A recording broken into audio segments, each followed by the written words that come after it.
Chapter का नाम है गति। गति में जो टॉपिक का नाम है वो है दूरी तथा विस्थापन।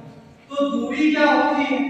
दूरी जो है किसी भी गतिमान वस्तु द्वारा, कोई भी वस्तु मोशन में है, गति में है, तो उस गतिमान वस्तु के द्वारा तय की गई कुल मार्ग की लंबाई को, तय किए गए कुल मार्ग की लंबाई को बेटा दूरी कहते हैं। कोई भी वस्तु गतिमान अवस्था में है, उस जो है गतिमान अवस्था में उस वस्तु के द्वारा तय किए गए कुल मार्ग की जितनी कोई लंबाई होगी, जितनी भी लेंथ को टोटल लेंथ कवर करेगी वह ऑब्जेक्ट, उस टोटल लेंथ को हम कुल मार्ग की लंबाई को दूरी कहते हैं।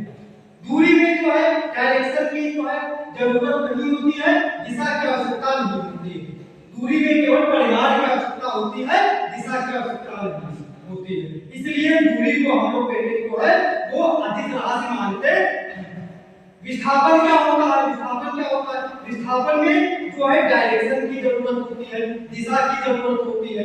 इसीलिए विस्थापन को हम लोग जो है वो सदिश राशि मानते हैं। इसलिए इसकी डेफिनेशन में क्या बोलेंगे? किसी गतिमान वस्तु द्वारा किसी निश्चित दिशा में, एक निश्चित डायरेक्शन में, डायरेक्शन निश्चित होनी चाहिए कि किस डायरेक्शन में हमको जाना है। विस्थापन में, दूरी में डायरेक्शन नहीं निश्चित है। दूरी में हम केवल जो है लंबाई को देखते हैं, डायरेक्शन चाहे जो भी हो उससे हमको मतलब नहीं है।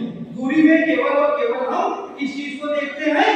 केवल और केवल हम लोग जो है लेंथ को देखते हैं कि हमको टोटल पाथ लेंथ जो है वो कितनी जो है कवर करनी है। लेकिन विस्थापन में हमको दिशा की आवश्यकता होती है, तो उसके लिए किसी भी गतिमान वस्तु द्वारा एक निश्चित दिशा में दो बिंदुओं के बीच तय की गई न्यूनतम दूरी को विस्थापन कहते हैं। किसी भी गतिमान वस्तु द्वारा एक निश्चित दिशा में दो बिंदुओं के बीच तय किए गए न्यूनतम जो है दूरी को विस्थापन कहते हैं। विस्थापन जो है आपका वो क्या है? एक सदिश राशि है। इसमें परिमाण के साथ साथ दिशा की भी आवश्यकता होती है।